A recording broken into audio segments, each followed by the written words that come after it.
Bem-vindos ao FAPA Podcast, nosso podcast de divulgação científica do agro. Eu sou Vitor Miller Anunciato, pesquisador de mecanização e inovações tecnológicas da FAPA Agrária.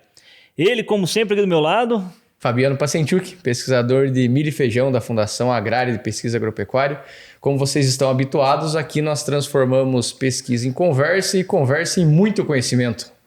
Cara, sempre quando eu falo em conhecimento, essas coisas, a gente pega conhecimento do agro, né? E o agro é o setor, acho que, maior que existe, né? Fora a NASA, acho que o agro, que a NASA tem que estudar até com planta de tomate lá em Marte, né? Então eles acabam que entram no agro também, né? Espero que daqui uns dias já sobe pra você, vai falando. É bem capaz mesmo, né? Mas assim, cara, hoje a gente vai falar de um setor do agro que tá anos-luz de distância da gente, mas tá juntinho também, tá muito pertinho. próximo. Exatamente, tá muito próximo. Às vezes a gente não para pensar, ou você para pensar em alguns desdobramentos, mas esse é um que por vezes a gente não fala. Pois é, cara. E é a parte da produção animal, né? Produção animal. E eventualmente carne a gente gosta de comer, né? Pois é. É os tal dos capagato, né? Mas não pode falar isso aí, senão depois dá ruim. Vamos ver se tem capagato aqui com a gente. Por favor, rapaziada, se apresentem aí. Fale um pouquinho do que a gente tá falando de groselha aqui. Por que a gente tá falando essas groselhas? Não, acho que, primeiramente, todos bem-vindos, né? Eu me chamo Fernando, sou médico veterinário aqui na Cooperativa Agrária. Capagato, então. Sou especialista em nutrição animal. Ao contrário dos meus amigos aí, não trabalho como capagato, né? A gente está mais voltado na produção animal mesmo, né? Para a parte de nutrição e querendo ou não, realmente, como vocês comentaram, é algo que está todo dia na nossa mesa, né? Então, indiretamente, se a gente não está ligado no setor produtivo, mas tem o produto final da nossa área chegando lá no nosso cliente, no nosso cooperado, né? na população como um geral. Né? Legal. Enfim. Olá, pessoal. Primeiramente, agradecer o convite. É um prazer participar aqui com vocês, trazer esse canal de comunicação que eu particularmente gosto muito, acho muito legal, principalmente para quem dirige bastante, igual nós. Então, é bom dar uma conversada, então agradecer a oportunidade. Me apresentar, meu nome é Maílson, também sou médico veterinário, mas eu tenho mestrado em agronomia. Então eu compartilho um pouco dos batateiros também. Então estamos juntos, né? E eu atualmente estou como especialista em nutrição animal aqui na Agrária e divido a função com o Fernando de formulação, desenvolvimento dos produtos, capacitação da equipe técnica e atendimento de alguns clientes-chave também ali na nutrição animal. Então esse ramo aí que, digamos, é o fim, né? Que é entregar proteína animal, entregar esse produto já acabado aí na mesa do nosso cliente, do nosso cooperado, do nosso produtor também. Bom, Maílson, eu tive a questão de ração, a gente aprende um pouquinho na agronomia também, né? E aí eu lembro lá o professor falando de volumoso, proteína, sal e misturar coisa. Bom, como você pode ver, é uma lembrança bem, bem distante que eu tenho, né? E aí você passou na disciplina? Passei, cara. Por que pareça, eu passei. Tá. Não sei se com a maior nota do mundo, mas tudo bem, tá lá, né? Foi suficiente. E hoje, para a agrária, qual que é a importância da gente ter esse setor que vocês cuidam ali praticamente, né? Vocês estão ali na agrária nutrição animal. Qual que é a importância para a agrária, que é uma cooperativa que trabalha... Não tem, né, a parte de animais, né? Não tem criação de vaca, frango, porco, galinha, nada, né? Cevada, soja, milho. Sim. Contrariado um pouquinho de feijão, mas o pesquisador que não me escute, né? Mas assim, basicamente é culturas, né? A gente não trabalha com animais. Qual que é a importância para a cooperativa de ter, então, né, na estratégia dela, a nutrição animal como mais uma dos seus negócios? Bom, eu acredito que um dos grandes diferenciais da nutrição animal da agrária é justamente isso.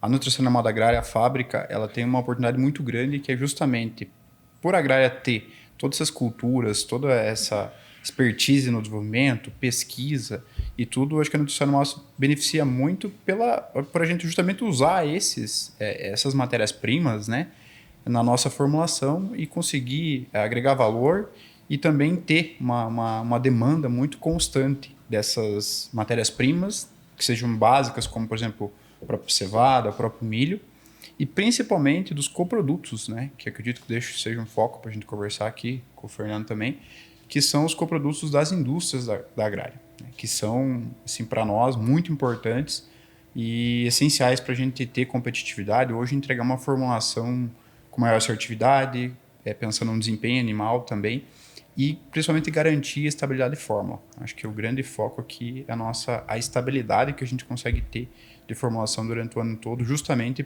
por beneficiar essas matérias-primas que são produzidas aqui. Eu acho que um ponto bastante importante, né, que o Mailson trouxe o Vitor também trouxe, né, nossos cooperados são essencialmente agrícolas, né, então eles são muito especializados em produzir da melhor forma possível, tanto em produtividade, mas em qualidade desse material que vai chegar lá na ponta para nós utilizar na formulação das rações, né? Então, esse material que chega para dentro da indústria, ele chega com um controle de qualidade, com uma qualidade final que a gente pode utilizar para outras indústrias, como a agrária verticaliza, então para alimentação humana, né? Como a indústria de malte, a indústria de farinha de trigo, a gente tem esse mesma matéria-prima sendo recebida para a produção de rações para nutrição animal. Então, esse é um grande diferencial que a gente consegue ter perante a todo o mercado, né? Esse controle de qualidade e uma manutenção disso durante todo o ano, né? A gente não tem oscilações de hora tenho, hora não tenho, né? Então isso garante que o animal tenha um desempenho muito mais uniforme durante todo o ano, né? Dentro da propriedade, tanto dos clientes quanto dos cooperados agrários, né? Eu não sei se é exatamente essa a realidade do setor, né? Porque, claro, a gente fica um pouco distante, mas por vezes a gente ouve falar, e de novo, não sei se é a realidade, talvez seja mais um dos mitos que a gente ouve, né? Puxa, o que vai para a ração é aquilo que não tem uma qualidade tão adequada para outros fins, é a sobra, é o subproduto, é essa a realidade ou tem aquele belo depende? Eu acho que o Mailson vai concordar também, a gente passa boa parte dos nossos dias aí tentando desmistificar isso, né? Hoje não, já há muitos anos, a agrária como indústria de nutrição animal, a gente nunca teve essa questão da utilização do que não serve para uma indústria, vai para a nutrição animal. Isso é um mito que se criou, né, dentro da questão de fabricação de ração, né? E é algo que a gente dia a dia trabalha, traz nossos clientes para mostrar isso para que toda essa qualidade que a gente preza e a gente tem internamente, ela chegue lá também na ponta, né? Então, isso é um mito que tem, né? Que existe uma grande diferença entre coprodutos, como o Mailson falou, né? Por exemplo, a gente tem aí farelo de soja. É um coproduto da extração do óleo de soja, né? E ele é utilizado, né, na fabricação de rações, né? Então ele é um coproduto, né? Então, existe uma grande diferença entre um subproduto, um resíduo, que não é utilizado para a fabricação de rações, quanto a um coproduto industrial, né? Como farelo de soja, casca de soja, germe de milho, que é um grande diferencial nosso também, né? Que ajuda a trazer desempenho lá no campo. Isso aí. E é interessante, né, que quando a gente fala de uso de coproduto, muita gente vê o Brasil como um exportador de commodity, né? E aí vai o grão embora, vai o milho embora, né? Isso aí. E a gente poderia estar, reutilizando aqui, transformando, agregando valor, né? Então, acho que É uma parte muito importante. extremamente nobre a função que vocês têm de pegar o coproduto ali, transformar em ração, né? E dar uma sobrevida, né?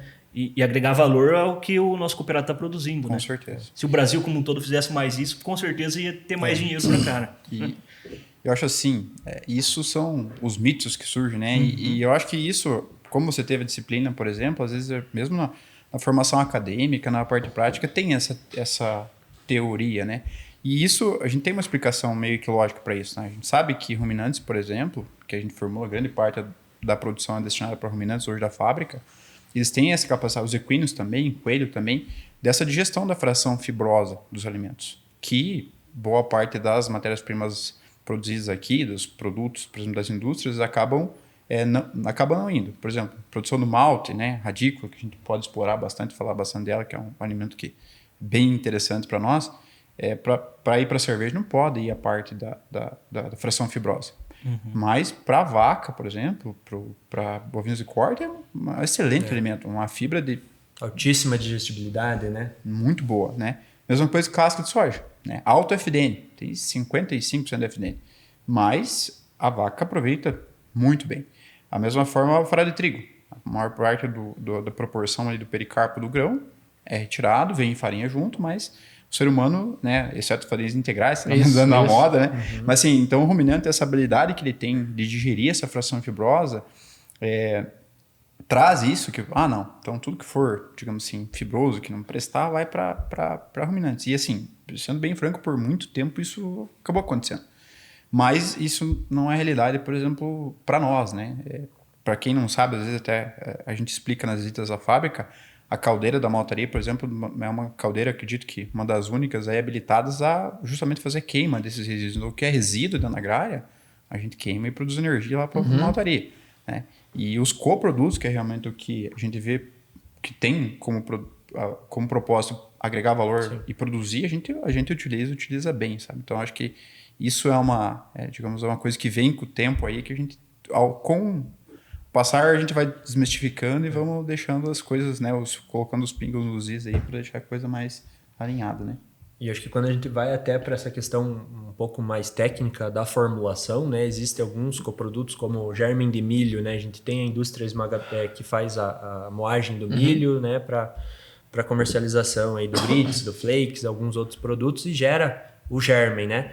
Então o germen ele complementa outros nutrientes que talvez com milho e farelo de soja a gente não conseguiria ter dentro da formulação, né? Como uma fonte de energia vindo do extrato etéreo, de lipídio, né? Então a gente consegue adensar, pensando em terminação, vamos pensar lá, fazer uma cobertura de gordura num animal para um churrasco ali, né? Que é o padrão do mercado hoje, que é um animal bem acabado, com marmoreio, com cobertura de carcaça. Milho e farelo de soja não entrega esse adensamento energético, né? Coisa que o germen é um coproduto, nos entrega para colocar dentro da formulação, né? Então ele também abre outras oportunidades de entregar um produto muito melhor dentro do mercado para ter um resultado lá no nosso produtor para chegar na mesa, né? Pelo que eu estou entendendo aqui, se a gente fosse pegar o milho por si só e pôr na ração, você teria que separar o germe, teria que separar, né, a parte mais energética ali, a parte mais fibrosa, para compor a ração, porque você tem que fazer uma ração com as especificações, né? Ou várias rações com diferentes especificações, né? Então, assim, nada mais é do que usar de forma inteligente tudo que a gente tem, os recursos que a gente tem, né? Porque eu pego lá, poxa, os caras levam óleo, beleza, o óleo talvez eu não ia precisar tanto aqui na ração, né? Então, levo óleo para fritar coxinha, para fazer o que for, né? Óleo diesel, e eu fico com o que me interessa, que é a proteína ali, o farelo, né? E casca, e para compor. Eu queria que a gente entrasse um pouquinho, vocês já até lançaram um pouquinho, falar de fibra, né, FDN e tal, começa a vir alguns termos que eu acho que é bacana para quem só não, né? Poxa, aí eu tô esculachando também, não né? faz isso. Mas para quem trabalha só com plantas, né? Porque não tem esse relacionamento tão mais próximo aí, eu queria que vocês falassem um pouquinho da importância de como vocês começam a compor uma ração. E aí eu gostei que você estava falando, poxa, né? Eu vou finalizar um animal, então eu preciso de uma ração mais assim.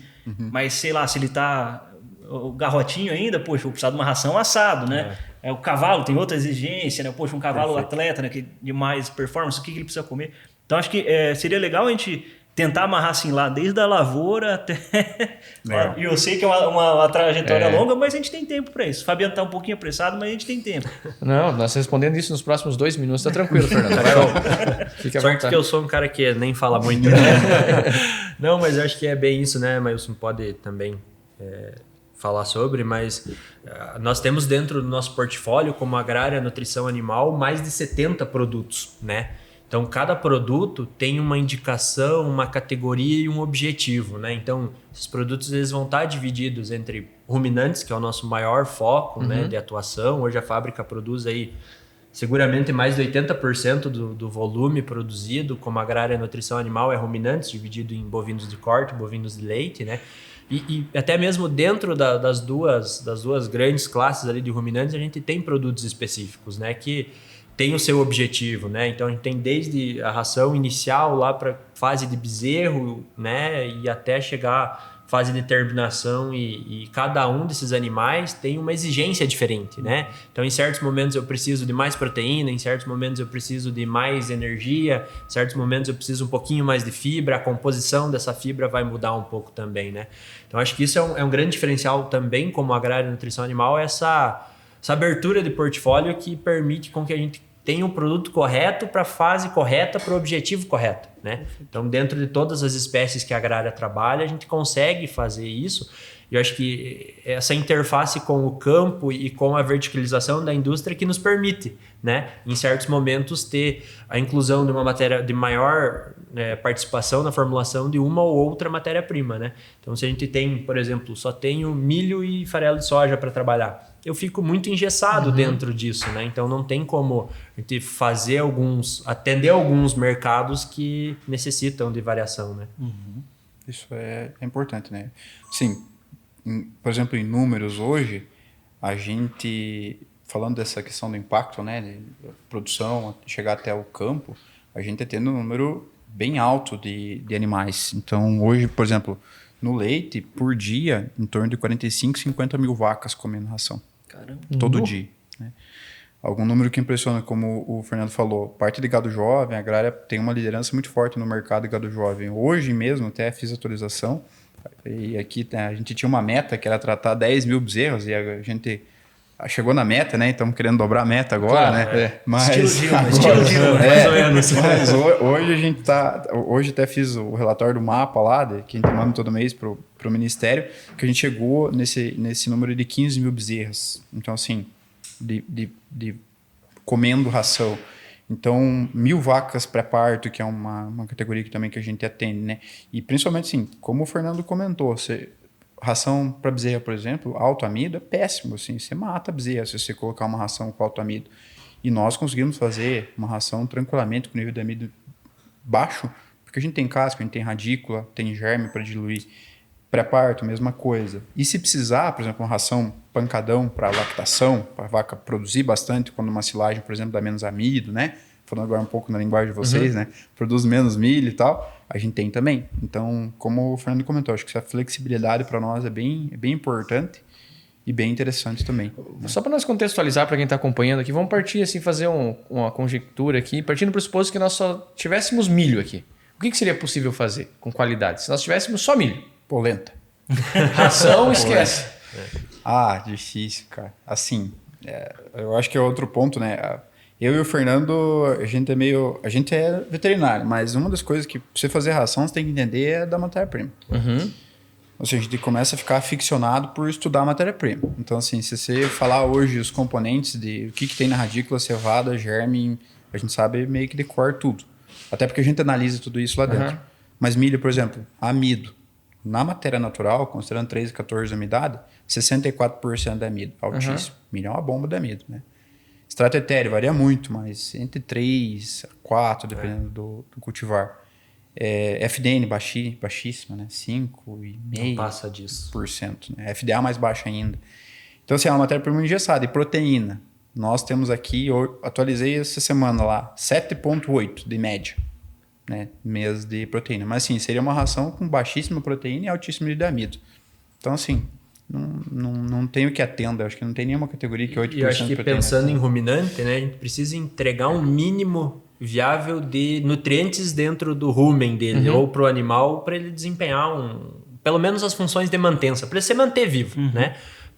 Como o Meus falou, milho é uma matéria-prima muito energética, mas é deficiente em proteína, por exemplo, né? A gente não consegue só com milho. Se eu pegar lá e alimentar um animal, um bovino, só com milho, ele vai ter deficiência de proteína em algum momento da fase da vida dele, porque ele vai estar atendendo minimamente as exigências de mantença.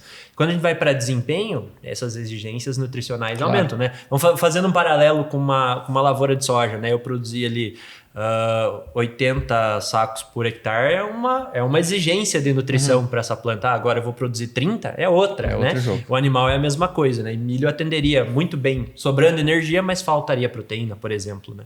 E acho que um ponto importante que o Meus tocou, que é extremamente assim, faz parte de todo essa composição de matéria-prima, é o analisar, né? Porque a gente também precisa analisar e saber o que está chegando de nível nutricional. Claro, os grãos variam um pouco na sua composição, mas existe uma variação, né? Então a gente tem também toda essa análise interna de carga a carga, produto a produto, que gera um relatório ali com número gigantesco de análises para a gente estar ajustando semanalmente, se não diariamente, muitas vezes, a formulação para entregar aquilo que é necessário dentro dos níveis de nutrição, né?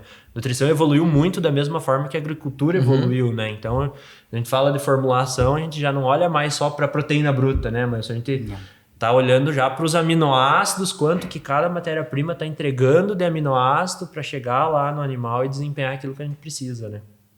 Que legal. Uma curiosidade que me surgiu agora vocês falando, você falou muito de radícula, né? E aí, se eu pegasse só a cevada, eu provavelmente não teria aquela composição da radícula ali, né? Até para o pessoal entender, né? A gente faz a malteação, então pega a cevada, que é um grão muito parecido com o trigo, para quem não conhece, né? Faz uma malteação que basicamente é fazer ela germinar. E a gente tem um episódio já falando bastante disso. Exatamente. Né? Então, quem não lembra, eu não vou lembrar o número do episódio, mas eu lembro que foi na cervejaria. Inclusive, perdemos uma grande oportunidade de fazer o Fernando trazer a carne, né? Uma carne para fazer uma integração, né? Mas é que aí nós fizemos um da cerveja, agora um da carne, e aí vamos... Junta tudo. Vamos fazer o próximo, o terceiro episódio tá bom. Junta todo mundo. Mas voltando aqui na radícula. Então, a radícula é a raizinha que vai brotar ali. Isso aí, né? O pessoal não pode levar para cerveja. Perfeito. Em outro cenário que não tivesse ração, cara, teria outro uso dificilmente, né? Difícil. E aí vocês pegam, então tá lá algo que é ouro para vocês, né? Tem o que ela tem de diferente, por exemplo, que daria para compor no milho ali do Fabiano, né? Dá. Assim, radícula, eu falo que a ração da grade tem uma identidade que é radícula. E cara, igual o Fernando falou ali, talvez eu tô meio, né, assim, fortinho, porque eu como ração. Eu, pessoa da fábrica, sabe lá que... Cara, eu já fui em muita fábrica de alimento humano que não tem mesmo nível de controle que as matérias-primas que a Gralha tem. Então, assim, todas as matérias-primas saem das indústrias de alimentação humana. Então, nossa ração, né, é segura para consumo humano, né? Não tô indicando como ração, desculpa. Mas, assim, eu, né, como formulador e tal, eu tô lá... E como as ações lá, né? Então, a radícula, por exemplo, cara, é um diferencial, principalmente pela questão de entregar uma questão de aroma, que é uma coisa muito importante para o ruminante. E assim, o ruminante é muito sensível a cheiro. Então, a gente está falando aí do animal 10 vezes maior sensibilidade olfativa do que um humano, por exemplo. Então, qualquer coisa ali que mude na ração, o vaca estranha. Né? O vaca é bem sensível quanto a isso. E a identidade da ração da gralha é aquele cheiro doce, que é o cheiro adocicado da radícula. Né? Porque quando faz o polimento lá do malte com radícula, já depois que passou, germinou, foi para a estufa, secou, ele acaba vindo a raizinha, né? O brotinho, mas ele acaba quebrando bastante malte também e vindo para nós, né? Bastante não é uma quantidade aceitável para atender o padrão do grão de malte, mas vem esse material e ele é muito doce, com cheiro adocicado. Então, hoje, assim, digo que a radícula para nós é extremamente importante. Uma, pelo que entrega de nutrientes. Então, entrega proteína lá de 22%, 23%. Sim. Tem um nível de açúcar solúvel, né? A maltose, o malte, é açúcar puro. Então, é doce, adocicado. Para a vaca de leite, é um nutriente hoje que a gente fala muito, açúcar. Inclusive, tem muita gente colocando açúcar cristal em dieta de vaca. Muito mesmo, hoje. Então, tem muita vaca comendo 300 a 500 gramas de açúcar cristal. Tranquilamente. Bastante vaca. E a gente consegue entregar isso dentro de uma matéria-prima. Se não tivesse ela, né, não teria... Ou teria que comprar açúcar. Então, pense bem, o negócio, né? Tudo bem, tô falando que açúcar também é muito saudável. Mas, isso, né? Eu não consumo muito particularmente, mas sim, uma coisa que poderia ser dedicada para outra função a gente teria que estar colocando. Então, acho que esses são os pontos que a gente tem de diferencial. Mas radícula, sim, o Fernando pode falar melhor, mas pode falar complementar. Mas para nós, assim, não ter radícula seria, eu digo, temos que ter lá as 1.800, 2.200 toneladas por mês, porque faz muita diferença na formulação. E ela cria essa questão da identidade, como o Mailson falou, né? O bovino, ele é muito sensível a oscilações, né? Que é aquilo que a gente comentou no começo. Então, como a gente tem muita matéria-prima dentro de casa, né? Isso nos ajuda a ter uma oscilação praticamente nula dentro das formulações, né? E a radícula é uma dessas matérias-primas que traz uma complementação, por exemplo, né? Então, junto com o milho e junto com o soja, né? Que daí traz farelo de soja, casca, enfim, traz uma complementariedade para o que um entrega mais, o outro entrega menos. Então, a radícula traz essa palatabilidade, traz o açúcar, traz uma fibra de excelente digestibilidade que permite a gente fazer uma composição, e é um negócio que a gente sempre brinca, como a Ilse fala nas nossas palestras, né? Não tem como a gente fazer uma ração ruim com matéria-prima boa, né? Agora, tem o contrário, né? Tem como a gente pegar uma matéria-prima boa e fazer uma ração ruim se tiver mal desenhada ou algo nesse sentido, né? Então, tem uma questão de que a gente tem muita matéria-prima de boa qualidade que facilita a gente complementar tudo isso e entregar o melhor blend lá de nutrientes para desempenho, né? E se a matéria-prima for ruim, eu consigo fazer uma ração boa? Não. Aí, tchau, obrigado. É uma combinação que não existe. Não dá certo. Né? E você veja como é que é o negócio que eu lembrei agora, né? Antigamente o pessoal falava da radícula. Radícula, tá, é uma matéria-prima fibrosa e tal. E a gente entrou, acho que uma das primeiras coisas ali foi começar a analisar ela, assim, a fundo mesmo em questão de aminograma, sabe? De saber o que tem de aminoácido lá dentro, de açúcar. E, cara, não pode passar de 15% porque senão a vaca não come. Aí teve o caso vamos fazer um PEC, agronomia, teve a cigarrinha, na advento da cigarrinha, né? Provavelmente vocês lembram muito bem, né? Cara, e pra nós foi catastrófico, assim. Teve produtor que ficou sem comida para dar pras vacas. Sem silagem, porque moeu. Não tinha, né? E na época, eu lembro que a gente fez um produto que era radícula e casca. Mais ou menos 70% de radícula e 30% de casca. Dava 16% de proteína e fibra. E teve produtor que não tinha silagem de milho, nogada de leite. A gente chegou a fazer dietas que os animais comiam 10 kg desse produto. Sim. Então, estou falando de 7 kg de radícula e 3 kg de casca. E que o cara tinha para dar para as vacas 10 kg de silagem de milho. 12. Então, assim... E as vacas, na verdade, nesse produtor, as vacas produziram mais que produziam essa silagem de milho, né? Então, para ver, assim, como... justamente, se a gente não tivesse as indústrias, a gente não conseguiria atender, por exemplo, essas demandas urgentes e esse produto tá na linha até hoje. Muito produtor utilizando esse produto. E, de novo, quebrou um mito que até mesmo a gente tinha também, né? Olhando para o material de chegar na fazenda e subir produção, né? Num cenário que era totalmente catastrófico. Era ter comida ou não ter, né? E aí, realmente, tudo isso contribui para que a gente consiga entregar um objetivo final, que é produzir, é a transformação, né? Transformação de um grão, de um coproduto numa proteína animal que é uma proteína de alto valor, né? Tanto nutricional quanto pensando em biológico, mercado em si, né? Você falou um pouquinho da cadeia no começo, né? A cadeia da parte de produção pecuária em si, tanto corte quanto leite, movimenta muito, né? Muitas cidades, muitas propriedades, a principal atividade é a produção exatamente. Né? Então, acho que isso possibilita a gente fazer algo que... E como o Meus falou ali, o número de animais alimentados diariamente é muito grande, né? A gente vai falar ali de bovino de corte. A gente também tem mais de 60 mil animais sendo alimentados por dia, né?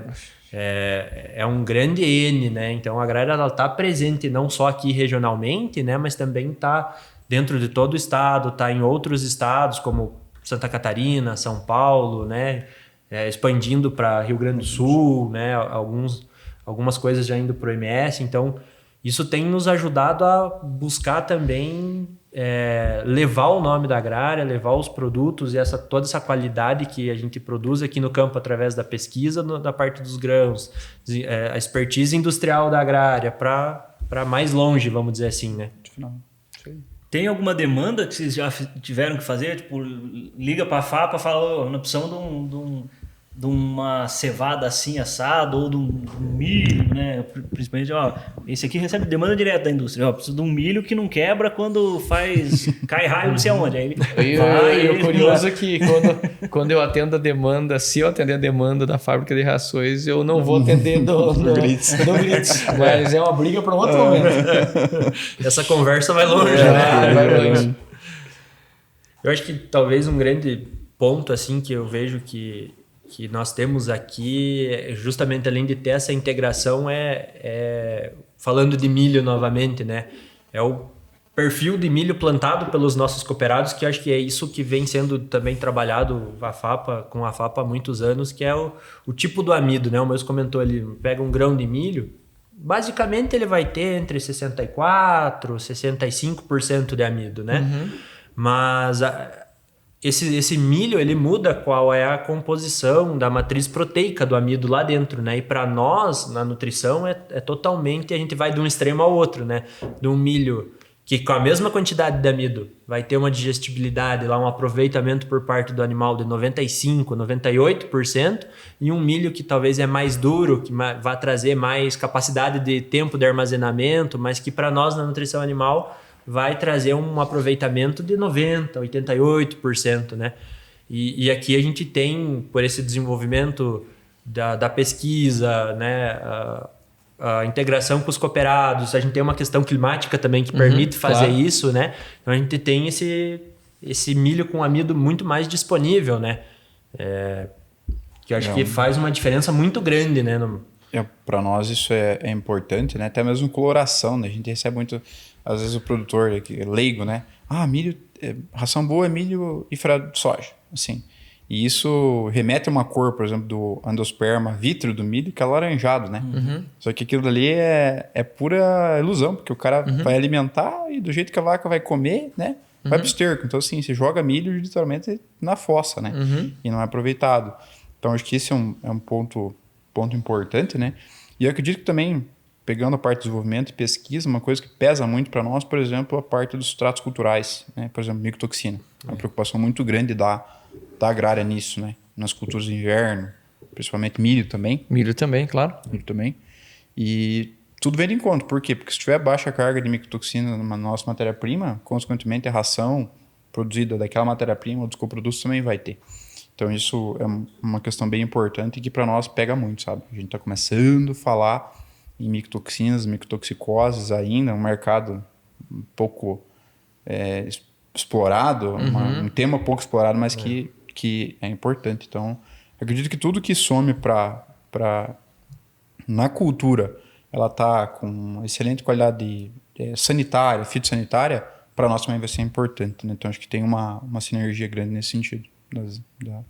É bacana porque o produtor da agrária, acho que foi o Fernando que até comentou no começo ali, ele está acostumado a produzir bem e produzir com qualidade. Qualidade. Então, assim, obviamente aqui tem toda uma estrutura, todo um clima que ajuda bastante nesse ponto, né?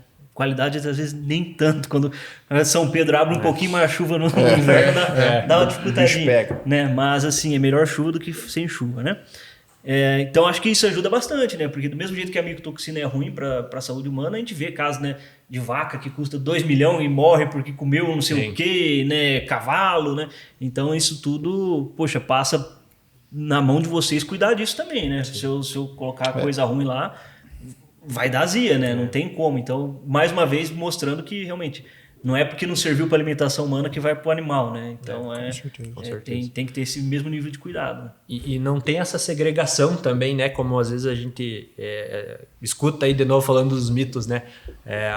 Entra a matéria-prima, segrega o que é milho que vai para a indústria de milho humano e o que vai para a fábrica da ração. Não, né? É tudo armazenado junto, porque quando tem esse acompanhamento desde do pessoal da assistência técnica, né? Do desenvolvimento da pesquisa junto com a FAPA, para entrar na agrária a gente já tem todo um rigor de qualidade, né? Então, se entrou ali, está armazenado ali no setor de armazenamento, é porque ele cumpre os requisitos de qualidade, né? E isso, como o Maílson comentou, a gente falou ali de não tem como fazer uma ração boa com matéria-prima ruim, não é só para atender níveis de exigências nutricionais do animal, mas ela tem que ser segura microbiologicamente, né, e sanitariamente, porque você está lidando ali com um animal que vale vida, né? Muito vida, dinheiro, né? E também é aquilo que às vezes é o sustento daquela propriedade, né, é o que faz aquela família ali que está em si ter renda e assim por diante. Então, é uma responsabilidade muito grande também de entregar algo que vá trazer desempenho e não prejuízo em relação à saúde do animal, né? Então tem também essa parte... Um exemplo bem prático disso, né? Nós somos a única fábrica de ração que tem à disposição, por exemplo, o PLC, que faz análise de micotoxinas. Por quê? Porque o laboratório central está ali, nós podemos utilizar. Então, outras coisas que dão suporte para a gente... Fica seguro, né? Isso aí. E tá ali, né? Se for pra você comprar um equipamento daquele com uma fábrica de ração, não tem viabilidade nenhuma. Acho que nem consegue desenvolver parte, né, de teste. Então, E não é só o equipamento em si, né? Tem que ter todo um staff para cuidar, analisar, interpretar resultado, né? Isso aí. Vocês comentaram que vocês atendem, então vamos lá, uma parte, né, de corte e uma parte de leite pensando em bovinos, mas tem equinos, vocês falaram sobre coelhos, enfim. Mas uma ração que vai para leite, por exemplo, e aí nós podemos fazer leite e corte para facilitar aqui. O que vai para leite é a mesma ração, o que vai para corte é a mesma ração ou não? Mesmo que seja nesse nicho específico. Para leite tem especificidade, para corte também tem especificidade. Como que é esse quebra-cabeça aí? Cara, esse daí é a briga com a fábrica, né? Que eu com o Fernando sempre queremos colocar mais produtos, eles querem tirar, né? Então, desse caô que entra lá. E é uma coisa interessante, acho que o Fernando fale, né? Eu vou falar, defender meu lado. Acho que a única fábrica do Brasil que tem mais SKU de corte do que de leite é a nossa. Então, tem uma expertise bem grande no corte. Mas no leite, respondendo e sendo breve na tua pergunta, Fabiano, é bem diferente. Então, assim, por exemplo, você vai desde uma ração inicial, que é para bezerrinha lá que está começando a comer, que vai comer na primeira semana 50 gramas, 100 gramas, e assim vai, e come lá no final 3 quilos, até uma ração para uma vaca, por exemplo, de altíssima produção, que come seus 17, 20 quilos de concentrado por dia. E aí tudo isso tem que ter compatibilidade com o uso categoria e com o volumoso, né, que é a parte da dieta. Então, outra coisa bem interessante, hoje nós temos dentro da equipe 20 nutricionistas, 20 pessoas que têm software de formulação que conseguem fazer essa indicação, essa formulação. Então, hoje, no leite, são 22 produtos que a gente tem. Então, assim, é bastante ração, né? Então, mesmo na lactação, tem 3 linhas diferentes. Uma linha básica, uma linha premium e uma linha gold, que é uma linha top. Então, dependendo do tipo de produtor, né, tipo de animal, tem uma indicação para aquele tipo de produto, né? Óbvio, preço também.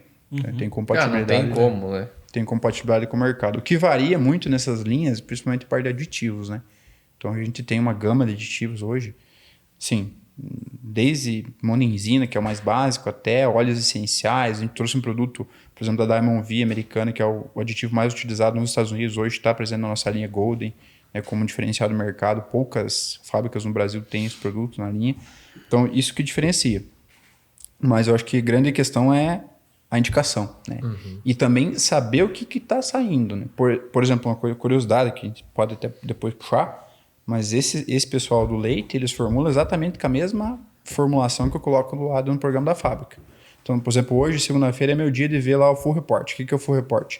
Eu analiso tudo que saiu durante a semana, tiro um full report no domingo, eu sei o tipo de ração, quanto que está indo de proteína, quanto que tem de amido, quanto que está indo de fibra e tal. Dou uma analisada segunda-feira, se eu ver alguma coisa diferente, eu já, viu, precisamos dar uma olhada aqui, porque pode ter baixado algum nível. E quando a gente senta e faz reunião de formulação no leite, como uma empresa parceira que a gente tem, um clique lá e subir as fórmulas para o sistema, todos os 20 técnicos recebem uma mensagem e falam, viu, as fórmulas foram atualizadas, você precisa baixar um pacote de atualização.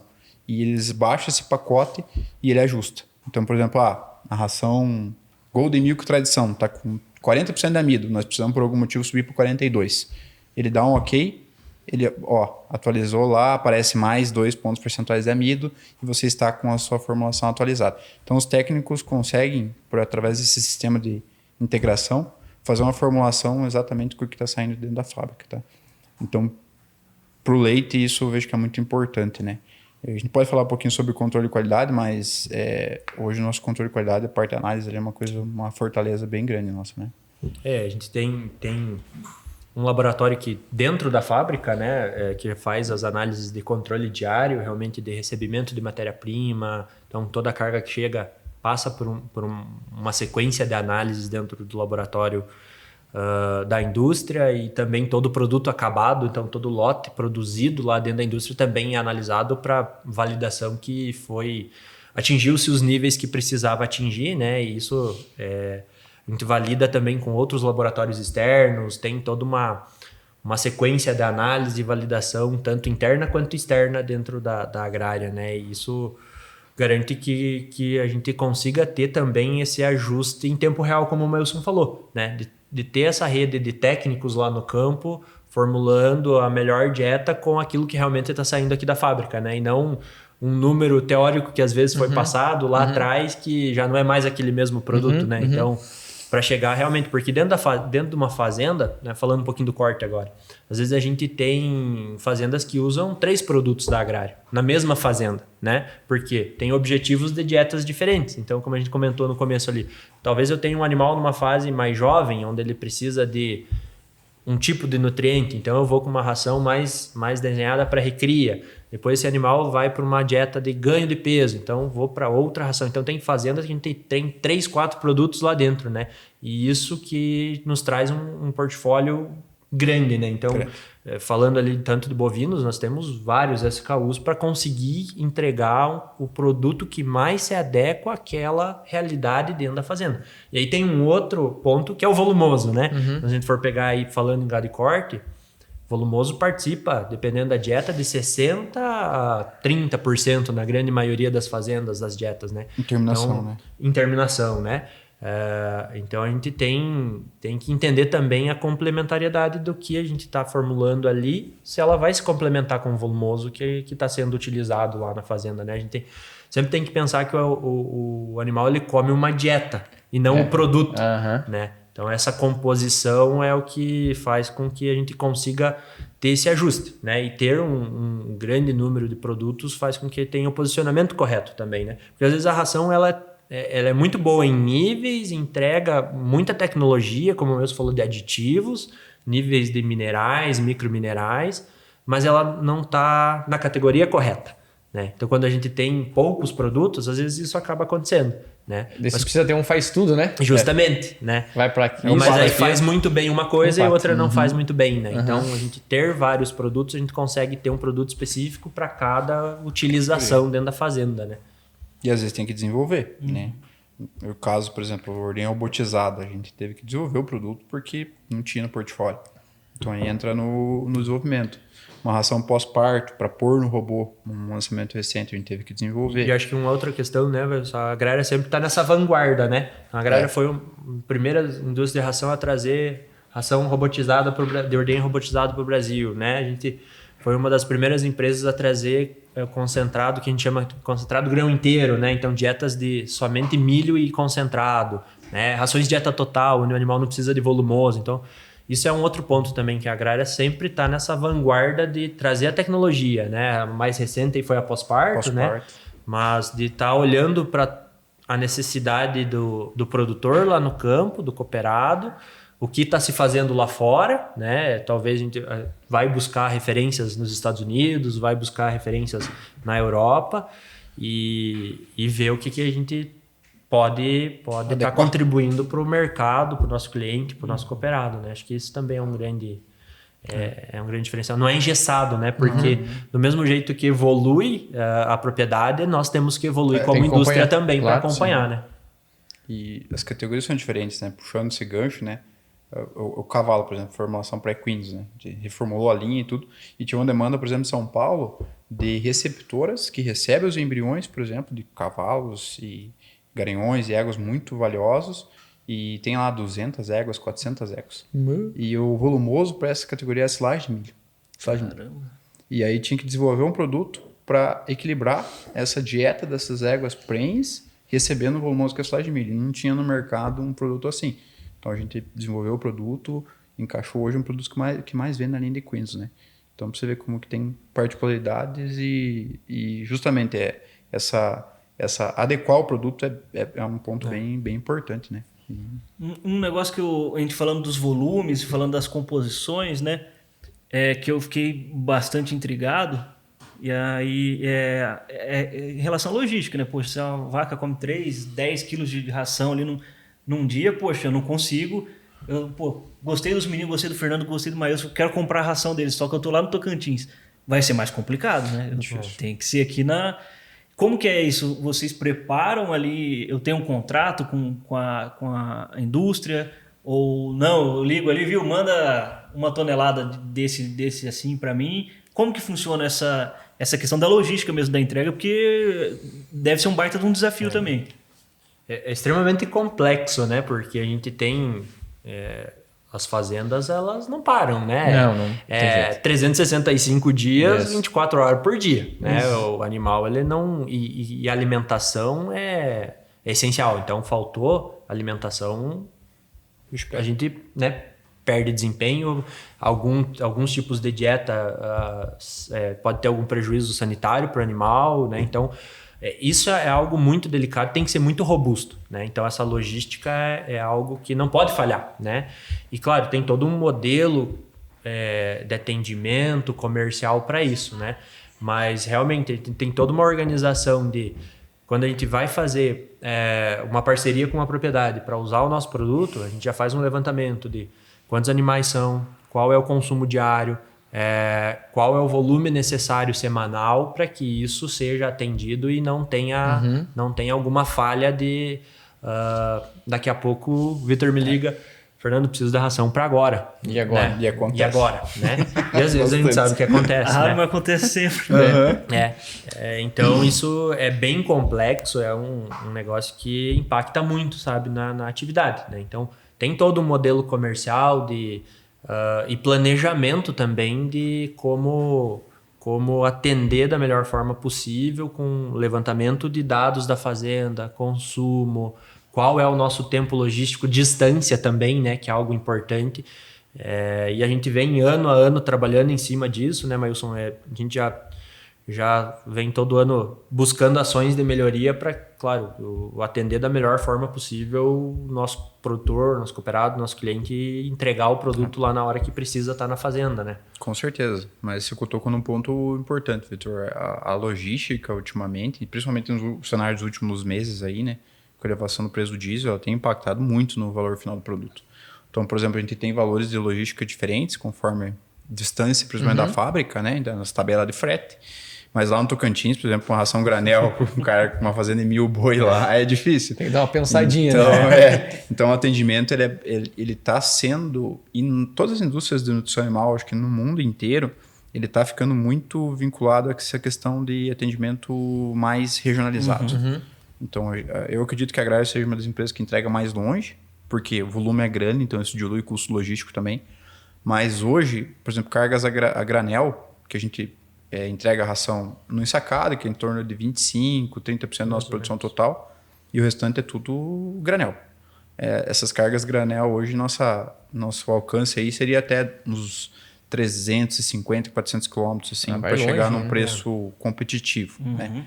Mas que isso tem que cotar. Mas, por exemplo, a gente já tomou ações de Julieta, por exemplo, que quase ninguém tem. No granel a gente tem, eleva 36 toneladas. Então, ações para a gente diluir esse impacto do custo frete e chegar mais competitivo. Mas pesa muito. E lembrando que tem N categorias. Então, às vezes, a mesma fazenda vai ter um produto granel, vai ter um produto sacado também. Então, aí tem que ajustar. Mas esse aí é o papel do representante. Nós temos hoje aí em torno de 100 vendedores a campo. Nossa, é um time grande. É um time muito grande. E que faz essa ponte, então, dessa organização para não deixar o produtor sem ração. Porque dói, cara. Eu falo para você. Não dá. O Fernando falou, um boi hoje com dieta total que come sem volumoso, se ele ficar sem, no outro dia chegar e ele for lá e consumir muito, ele vai ter um problema digestivo, até podendo ter um problema mais grave, né? Então, assim, é uma preocupação e isso tem que ser bem alinhado. Assim, pensando em cliente, pensando em atendimento, eu não sei também se é voltado para cliente, para quem que é voltado, mas vocês fazem um evento que a cada X tempo eles repetem aqui, um evento que aparentemente bem grande, né? Que evento que vocês fazem? Um congresso? Algo assim? Sim. Nós temos... Ou alguns eventos, né? Isso. Durante o ano nós temos vários eventos, na verdade, mais regionais, né? Como palestras, dias de campo, mas nós temos um grande evento que acontece aqui na sede da cooperativa, que é um evento anual, né? Até o ano passado ele era dividido em dois, a gente tinha no começo do ano um evento mais focado em bovino de leite e no meio do ano um bovino de corte, e esse ano a gente está juntando ele, inclusive aí no próximo mês, né, o evento, né, a gente está juntando ele e vai trazer tanto clientes como cooperados para um evento único para falar de bovinos, né, no geral. E ali a gente traz palestras técnicas mesmo de pesquisadores de universidades, pessoas que estão dentro do mercado, que são referências dentro da nutrição animal e de temas que são pertinentes à produção animal, né? Esse evento é um evento que já está indo para a nossa 5ª edição, né? Ano a ano vem ganhando corpo, vem ganhando mais participação e quando foi desenvolvida a ideia, eu não participei muito desse desenvolvimento inicial, mas o Mailson já estava mais por dentro. A ideia foi de trazer algo que a gente tinha que ir fora buscar esse conhecimento, né? Dentro do Paraná, principalmente falando de bovino de corte e sul do Brasil, nós não tínhamos nenhum evento que trouxesse a realidade do nosso sistema produtivo. Então a gente tinha que ir para São Paulo, tinha que ir para o Mato Grosso do Sul, para o MT, para que é um Goiás, sistema diferente do que é um nosso. sistema diferente, né? E aí tinha que talvez ver adaptações que não se encaixavam, né? Então a ideia foi a Agrária de novo na vanguarda de trazer um evento aplicado para a realidade das propriedades do Paraná, né? Paraná, Santa Catarina, né? Que é o nosso principal foco. Então esse evento acontece anualmente, né? Esse ano agora vai ser em junho, no dia 24 e 25 de junho, né? Então, e um evento totalmente técnico, né? Então a gente busca temas que são relevantes dentro das 2 áreas de produção e escolhe os palestrantes a dedo, né? E faz um evento que abrange o máximo possível de informação para fazer disseminar conhecimento, né? Claro. Na verdade. E já fica o convite, né? O cooperado, o cliente que estiver escutando aí, dia 24 e 25 de junho, é o nosso congresso técnico de bovinos agora. Estamos esperando aí umas 700, 800 pessoas. Isso. Então, Nossa, é bastante gente. bem grande, bem grande. Bem grande mesmo. O convite.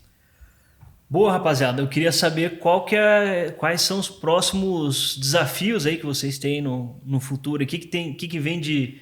Né? O Fernando falou tanto da vanguarda, né? O que vem de novo para pôr para o campo, né? Para vaca de leite, para boi de corte? O que vem aí de... Fora o beabá que vocês estão fazendo aí no dia a dia, que já é... Eu sei que é um baita de um desafio, mas Sim. sempre tem... O cara tá ali mexendo uma coisa já de olho, falando, isso aqui tá vindo, filho. E já vai... Esse aqui tá entregue, né? Que eu vou surpreender vai agora. cair no meu Tem colo muito já o que já. fazer, isso aí. né? Eu acho que talvez o Mailson pode complementar, né? Mas as propriedades elas estão evoluindo muito rápido, né? Tanto corte quanto leite. Então, vamos pensar aí, aquele produtor que tinha um ganho de peso de 1,4 kg lá no confinamento, ele já quer hoje 1,7 kg, 1,8 kg, né? A propriedade de leite que tinha 30 de média, hoje já tem que ter 40, 45 de média. Então, as propriedades estão evoluindo. A gente já fez aí começo do ano uma reformulação, um redesenho dos nossos produtos, né? Então trouxe alguns lançamentos, né, Mailson, para já buscar atender essa evolução das fazendas. Eu vejo que essa eficiência, né, olhando para o animal, de eficiência alimentar deles, de comendo a mesma coisa produzir mais, ou talvez até comendo um pouquinho menos e produzir mais, né? Então, muito voltado pensando no futuro de eficiência alimentar, porque tem se olhado muito para a questão de sustentabilidade. Claro, faz né? sentido. Então, e a Agrária também está muito dentro disso, está dentro da essência da cooperativa e dos nossos cooperados já ser sustentável, né? Então, acho que como nós, como nutrição animal, a gente também mira no futuro indo mais para esse lado de eficiência alimentar, de sustentabilidade dentro daquilo que a gente vai levar para as fazendas, né? Com certeza. E no leite, além disso que o Fernando comentou, acho que é uma pressão forte da parte ambiental, né? Então a gente pensa nisso, a gente olha para isso através um novo cenário que está vindo, mas o que assusta muito é o perfil do produtor. Então o leite, assim, a gente já teve uma virada de chave nos últimos 5 anos muito grande, mas vai ter muito mais nos próximos. Então, ver realmente qual que é o cliente que a gente vai continuar atendendo. Então, acho que toda a indústria, todo o desenvolvimento, toda a pesquisa, que vocês que estão mais nessa área aí, a gente olha muito, né? Aquela pergunta, né? Daqui 5 anos, daqui 10 anos, como que vai estar o mercado, né? Então, isso é um ponto que pega. A gente teve recentemente nos Estados Unidos e se assustou bastante com o que aconteceu lá, no cenário do leite, né? Então, assim, lá praticamente pequenas propriedades, muito poucas, né? Vai Deixaram de existir, né? E estão deixando dia a dia, né? Acho que o Canadá a gente teve lá também um pouco diferente, talvez um cenário bem parecido com o sul do Brasil aqui lá, propriedades médias, familiares e tal. Então isso é uma coisa que todo dia quando a gente vai pensar, putz, como é que vai ficar daqui, né? O futuro.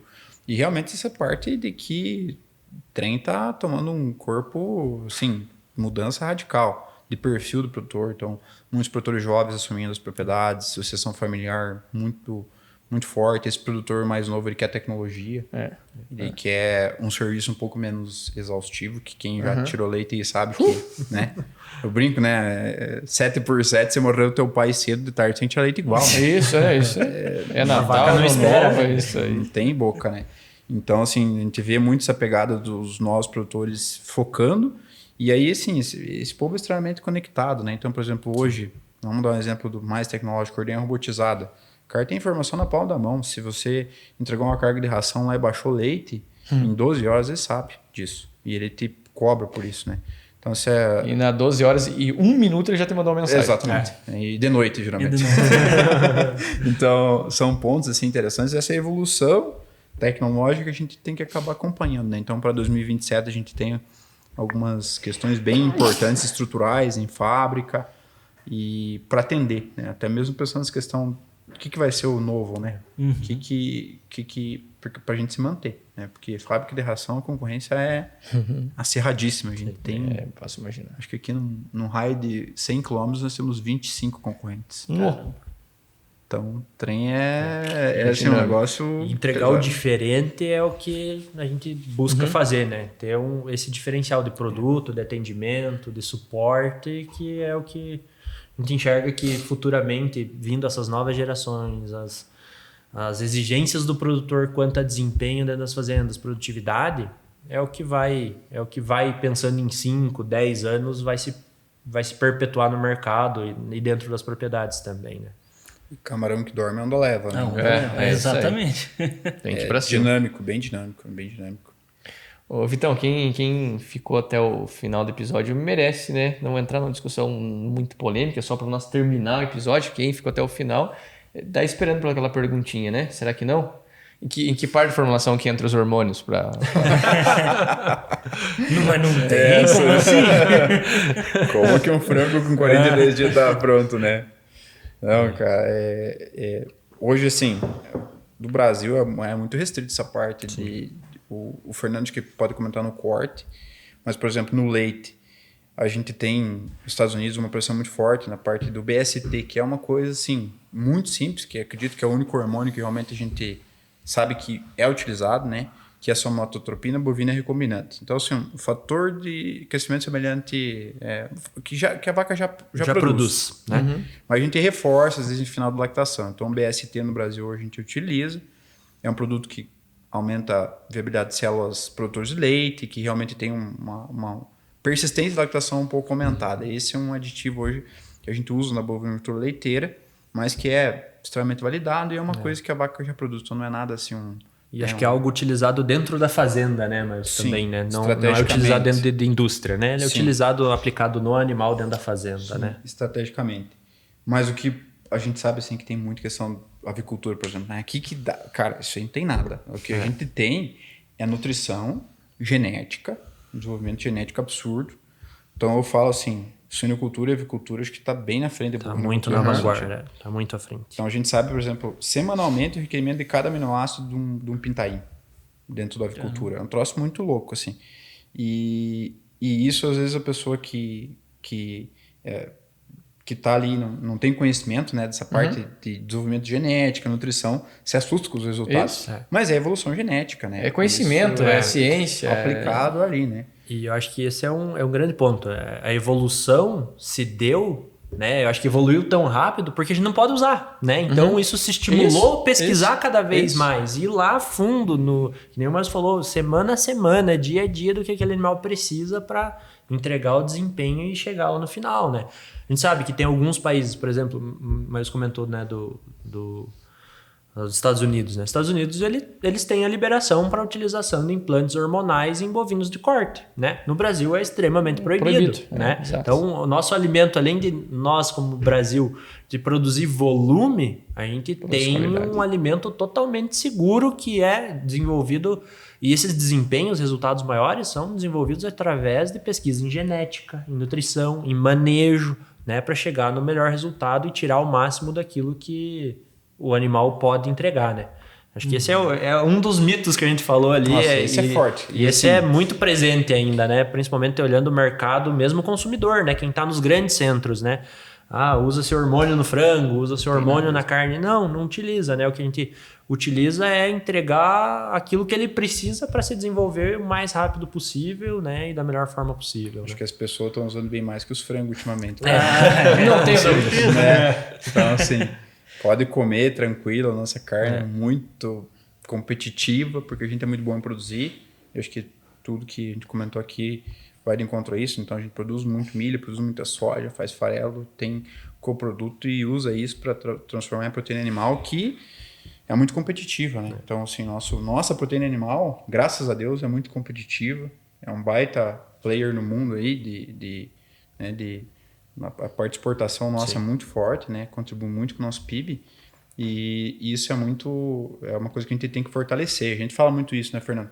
A gente, como do agro, seja produção de grãos, proteína animal, tem que valorizar isso, porque a gente às vezes faz uma propaganda, ou não é eficiente na propaganda. A propaganda negativa é mais eficiente do que a positiva. Isso. Então nós que estamos no meio, nós temos que falar bem, nós temos que estimular o consumo, porque, cara, se nós fugir disso, né? Tudo bem, tem desenvolvimento de carne vegana e tal, não estou dizendo que sou contra também, mas e aí? Né? E o custo disso? Tem para alimentar todo mundo?